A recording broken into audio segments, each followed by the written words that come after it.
High, welcome back to my channel. So आज आहे माझा बर्थडे आणि आम्ही चाललो आहे फिरायला बिकॉज आज सुट्टी आहे, उद्या सुट्टी आहे. सो आम्ही कुठे फिरायला चाललो आहे हे आज मी तुम्हाला या व्लॉगमध्ये सांगणार आहे आणि आपण सोबत एक्सप्लोअर करूया. Stay tune.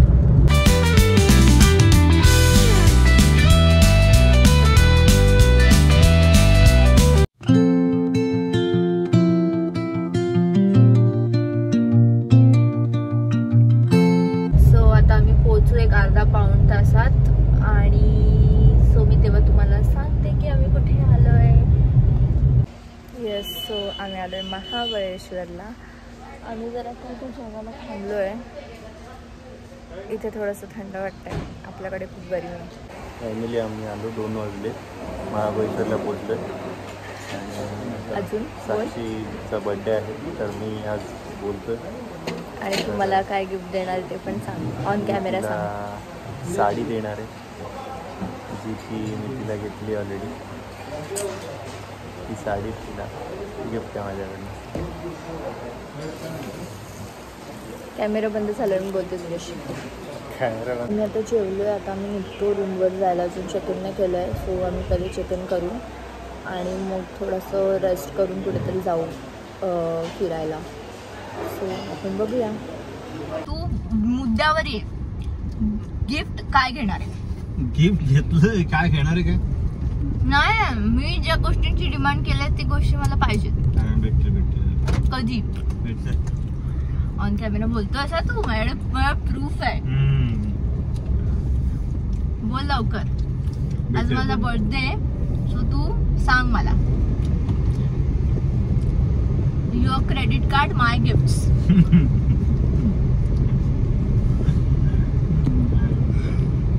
अजून 11 मिनिट्स दाखवत आहे.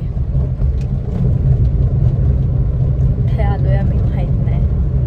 फसगणीमध्ये का? बर चालेल. हॉटेलच येत नाही, फक्त खूपच जवळ हॉटेल आहे. ओके, तर झालंय असं की आम्ही आता ऑलमोस्ट 8 वाजता ठाण्यावरून निघालेलो. आता ऑलमोस्ट 3:30 वाजले. म्हणजे आम्ही ऑलमोस्ट 2:30 वाजता पोचलो होतो महाबळेश्वरमध्ये. बट द थिंग इज, आम्ही इज माय ट्रिपवरून एक हॉटेल बुक केलं होतं. Dreamland hotel. सो त्यांनी असं केलं की त्यांनी ऑलमोस्ट काल आम्हाला सांगितलं की तुमचं जे हॉटेलची बुकिंग आहे ती कॅन्सल झाली आहे जस्ट बिकॉज त्यांचं टायअप आहे ट्रिबोसोबत, ते एंड झालं आहे. सो बट आम्हाला असं सांगण्यात आलं की ड्यू टू मेंटेनन्स त्या हॉटेलनी त्यांची बुकिंग कॅन्सल केली आहे. बट आम्हाला हा पण मिळाला की तुमची बुकिंग अजून कन्फर्म पण आहे. सो आम्ही कस्टमर केअरला कॉल केले की आता आम्ही ऐन मुमेंटला हॉटेल कसं बुक करणार. सो त्याच्यानंतर मग आम्ही खूप कस्टमर केअरला कॉल केले, बोललो. मग त्यांनी आम्हाला 2 ऑप्शन दिले आणि ते दोन्ही ऑप्शन वाह्यात होते. म्हणजे आपली जर सपोज डिलक्स रूम आहे तर त्यांनी आपल्याला स्टँडर्ड रूम किंवा त्याच्यापेक्षा बेस ॲटलिस्ट स्टँडर्ड रूम तरी द्यायला पाहिजे. पण त्यांनी किंवा आपलं 3 स्टार 5 स्टार 4 स्टार हॉटेल आहे तर त्यांनी ॲटलिस्ट सेम याचं किंवा वाढवून द्यायला पाहिजे. पण त्यांनी एकदम 2च ऑप्शन दिले अल्टरनेटिव्ह आणि त्यात पण एकदम ते आवडणारेच नव्हते. आणि अजून एक ऑप्शन दिला की रिफंडचा. बट रिफंड घेऊन आम्ही आता ऐन वेळेला कुठे हॉटेल बुकिंग करणार. सो आम्ही काय केलं, ज्या हॉटेलचं आम्ही बुकिंग केलेलं ना आम्ही त्यांना डायरेक्ट कॉन्टॅक्ट केला. सो ते बोलले की आमचं टायअप संपलंय, आमचं मेंटेनन्स काय चालू नाहीये, तुम्ही एक काम करा, तुम्ही आमच्याकडे डिरेक्टली या, आम्ही तुमची बुकिंग घेतो. सो आम्ही आता त्यांच्याकडे डिरेक्ट चाललोय. बट द थिंग इज, आम्ही आता एक्स्ट्रा पे करून चाललोय जस्ट बिकॉज त्यांचं जे टायअप आहे ते एंड झालंय इज माय ट्रिप आणि ट्रिपोचं. दॅट डझंट मीन की ते असं ऐन मुमेंटला क्लायंटला सफर करायला लागेल. आता आम्ही आमच्याकडे ऐन मुमेंटला एक ऑप्शन झाला. बट ज्या त्या लोकांचं काही ज्यांच्याकडे असे ऑप्शन्स नाही भेटणार ते असं महाबळेश्वरला येऊन असं कुठे रस्ती गल्लोगल्ली फिरत बसणार की हॉटेल आहे का, रूम आहे का, रूम अवेलेबल आहे का. आणि आम्ही काल मेल बघितला म्हणून जर मेल नसता बघितला, आम्ही डिरेक्टली इथे आलो असतो अज्युम करून की आपली हॉटेल बुकिंग कन्फर्म आहे. तर मग काय, मग आम्हाला इथे येऊन कळलं असतं की नाही तुमची बुकिंग नाही आहे, तुमचं बुकिंग कॅन्सल झाली आहे जस्ट बिकॉज आमचा टाईप संपलाय. So it is not fair, right. So आम्ही त्यांच्याशी खूप कॉलवर बोललो रात्री ऑलमोस्ट 12 वाजेपर्यंत. बट त्यांनी आम्हाला हेच ऑप्शन दिले की 2 अल्टरनेटिव्ह ऑप्शन जे की फुल वाह्यात होते आणि एक रिफंडचं ऑप्शन. आणि एक अल्टरनेटिव्ह दिलेले 2 पैकी त्याच्यात पण एकामध्ये 500 एक्स्ट्रा पे करायचे होते. सो तेही आम्हाला म्हणजे काय पटलं नव्हतं की ऑलरेडी आमची बुकिंग आम्ही पे केलंय. सेकंड थिंग रिफंडचे पैसे घेऊन आम्हाला परत हॉटेल बुक करायला लागणार होता. सो तेही ऑप्शन आम्हाला पटत नव्हता. सो त्यांनी त्यांचा जो एक्झिक्युटिव्ह होता मिस्टर आशिष कुमार, त्यांनी असं सांगितलं की आम्ही 24 आवर्स तुम्ही सिनियर कॉलबॅक अरेंज करतो. सो आता आम्ही महाबळेश्वरला येऊन 24 आवर्स त्यांच्या सिनियर कॉलबॅकचं वेट तर नाही करू शकत ना की त्यांचा सिनियर आम्हाला कधी कॉलबॅक करेल, मग आम्ही आता काय करणार. आणि त्यांचं म्हणणं असं की सिनियर कॉलबॅक केला तरी पण तुम्हाला सेमच आन्सर भेटणार आहे. हे 2च अल्टरनेटिव्ह म्हणजे एक तर रिफंड नाही तर हे 2 ऑप्शन आहेत ते. आणि मग मी त्यांना हे पण बोलले की तुमचं एस्केलेशनचा ईमेल ID वॉटेवर जे काय असेल ते द्या, तुमचं एस्केलेशन्सचे कॉन्टॅक्ट नंबर द्या. तर त्यांनी आम्हाला सांगितलं की आमचा एस्केलेशनचा आणि नॉर्मलचा जो ईमेल ID आहे तो सेमच आहे, care.easemytrip.com. आणि मी त्यांना बोलली मग ठीक आहे तुमचं CEO जे कॉन्टॅक्ट नंबर असेल तुमचं सिनियरचं काय कॉन्टॅक्ट नंबर द्या. तर ते बोललं नाही आम्ही असं काही प्रोव्हाइड करू नाही शकत. देन मी त्यांना म्हणजे ठीक आहे मी आता डायरेक्ट जो तुमचा CEO आहे रिकांत पिटी त्यालाच मेल करते आणि त्याच्याकडेच एस्केलेट करते. तर त्यांचं असं म्हणणं होतं की ठीक आहे तुम्हाला एस्केलेट करायचंय, हायर लेवल जायचं तुम्ही जाऊ शकता, बट आम्ही तुम्हाला हे 2च ऑप्शन देणार. सो त्यांची पहिली तर ही कस्टमर सर्व्हिस होती. आणि मी त्यांना हे पण बोलली की तुम्ही कस्टमर ओरिएंटेड फील्डमध्ये जॉब करता ना की कंपनी ओरिएंटेड, आणि तुम्ही जी आम्हाला सर्व्हिस देताय ती कस्टमर ओरिएंटेड अजिबात नाहीये, ती कंपनी ओरिएंटेड. तुम्ही कंपनीकडे जे ऑप्शन आहे तेच देताय, बट एक ऑप्शनला आम्ही सॅटिस्फाय नाही होत ना. सो हे कस्टमर सॅटिस्फॅक्शन कुठे गेलं मग. सो खूप डिस्कशन झाल्यानंतर पण त्यांचं हा स्टँड होतं की आम्ही तुम्हाला 2च ऑप्शन देऊ शकतो. सो आम्ही आता त्या हॉटेलच्या इथे पोहोचलोय, हॉटेल ड्रीम वर्ल्ड. मी तुम्हाला दाखवते ते हॉटेल. हा आहे ते हॉटेल ड्रीम वर्ल्ड आणि हा त्यांचा काय जे काय वॉटेवर कॉन्टॅक्ट नंबर आहे तो. सो हॉटेल चांगलं आहे, हॉटेल काही वाईट नाही आहे, बट जी इजमाय ट्रिपची जी काय बोलतात हॉस्पिटॅलिटी आणि जे कस्टमरशी जे वागणं होतं ते मला अजिबात आवडलं नाही. सो अशी एंट्रन्स त्यांची आपण बघूया पुढे जाऊन. सो ही आहे आमची रूम.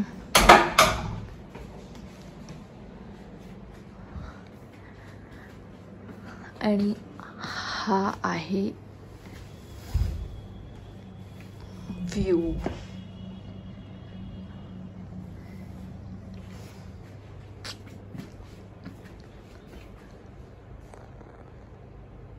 सो झालेलं आमचं बोलणं. आता आम्ही रूम बुक केली आणि त्यांनी आम्हाला ही छान माउंटन व्ह्यूवाली रूम दिली आहे. किती सुंदर सनसेट दिसतोय.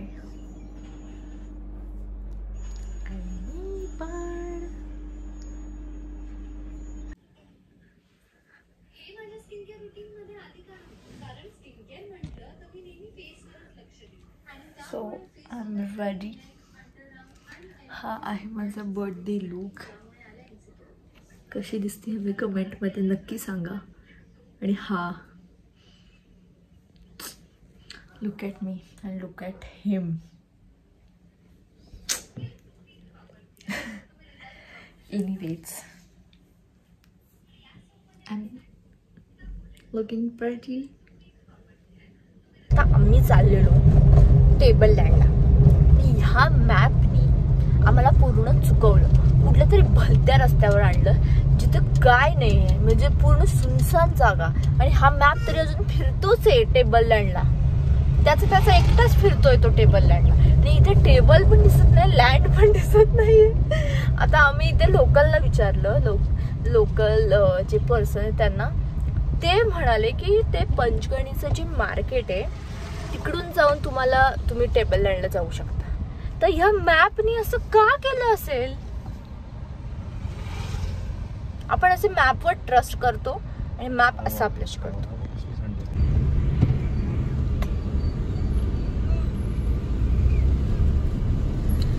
And we reached at Table Land.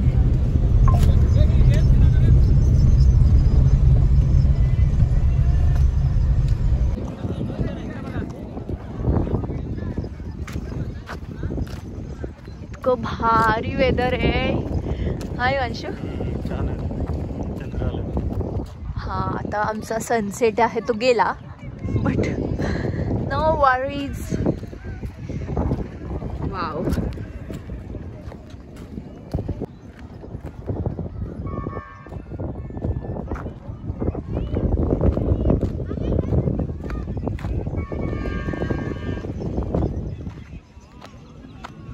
But they went right.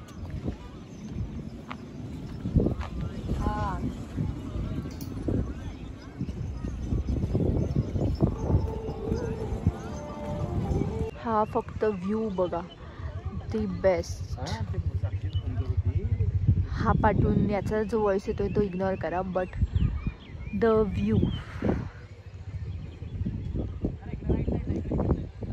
माझा अर्धा हात माहित नाही कुठे गेलाय.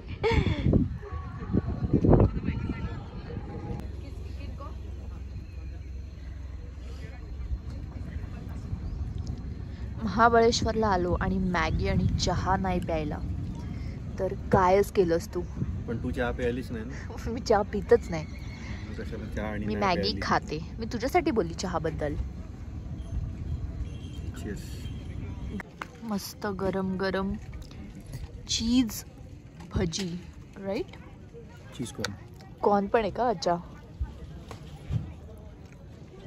Let's have it. सो मी आता रूमवर आलेली आहे. आम्ही टेबल लँडवरून आता इकडे आलो. सो आता आम्हाला मॉल रोडला जायचं आहे. बट मीनवाईल आपण पाचगणीबद्दल थोडीशी जी हिस्ट्री आहे ती जाणून घेऊया. सो पाचगणी हे बेसिकली महाराष्ट्राच्या सातारा जिल्ह्यात पाचगणी आणि महाबळेश्वर हे येतं.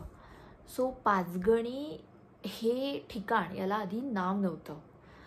बरं ते 1860मध्ये जे ब्रिटिश राजवटीतले जे लॉर्ड चेसस होते त्यांनी ह्या ठिकाणाचा शोध लावला आणि त्यांना असं वाटलं की ही जी प्लेस आहे ही असं हॉलिडे होम्स किंवा रिटायरमेंट होम्स किंवा वेकेशनसाठी अप्रोप्रिएट आहे. बट ह्या ठिकाणाला नाव नव्हतं. मग त्यांनी असं ठरवलं की ह्या ठिकाणाला नाव देऊयात. बरं, ह्या ठिकाणाच्या आजूबाजूला 5 गावं जे की आहेत दांडेकर, गोंदिवली, अंबराल, खिंगर आणि तैघाट. सो ह्या 5 गावांच्या नावावरून म्हणजे 5 गावांची जमीन म्हणून ते पंचगणी असं नाव ठेवलं. सो पुढे अजून पंचगणीमध्ये खूप सारे स्कूल्स आणि बोर्डिंग स्कूल्स आहेत. सो मुंबई पुण्याचे जे मुलं असतात ते मोस्ट ऑफ द जे बोर्डिंग स्कूलला जातात ते ऑलमोस्ट 90% पाचगणीच्या स्कूल्सला बोर्डिंग स्कूल्सला जातात. आणि जे स्ट्रॉबेरीज आहे ते महाबळेश्वरमध्ये पूर्ण वर्षभर पिकवले जातात आणि जे महाबळेश्वरवरूनच जे ओरिजिनल स्ट्रॉबेरीज असतात ते आपल्या मुंबई पुण्याला येतात इकडून महाबळेश्वरवरून. बरं, महाबळेश्वरमध्ये स्ट्रॉबेरी जो महोत्सव असतो जो दरवर्षी उन्हाळ्यात असतो आणि जो आय लव्ह पंचगणी जो महोत्सव असतो तो दरवर्षी हिवाळ्यात असतो. ही पाचगणी महाबळेश्वरमध्ये जे अट्रॅक्शन्स आहेत त्याच्यामध्ये मॅप्रो गार्डन, पारसी पॉईंट जे पॉईंट्स असतात, Parsi point, Arthur's point, sunset point, echo point, हे टेबल लँड, मॅप्रो. महाबळेश्वरपासून प्रतापगड खूप जवळ आहे. सो तुम्ही कधी महाबळेश्वरला तर प्रतापगडाला नक्की भेट द्या. आणि प्रतापगड पासून अगदी जवळच एक असं बनवलंय आर्टिफिशियल की महाराजांच्या काळातलं गाव खेडेगाव कसं असेल. सो त्यांनी शिवकालीन खेडेगाव असं एक नाव दिलं आणि तिकडे असं खूप असं म्हणजे ते गाव कसं असेल असं त्यांनी बनवलं. सो तुम्ही त्यालाही नक्की व्हिजिट करू शकता. अजून इथे बघण्यासारखं मॅप्रो गार्डन, मॅप्रो गार्डन जसं मी बोलली ते. अजून मालाच पण आहे, जर तुम्हाला शॉपिंग करायची असेल तर मॅप्रोमध्ये तुम्ही शॉपिंग करू शकता. मला तुम्हालाही माहिती कशी वाटली मला कॉमेंट्समध्ये नक्की कळवा. आणि माझ्या चॅनलला अजून सबस्क्राईब केलं नसेल तर सबस्क्राईब करा, लाईक करा, शेअर करा, कॉमेंट्स करा.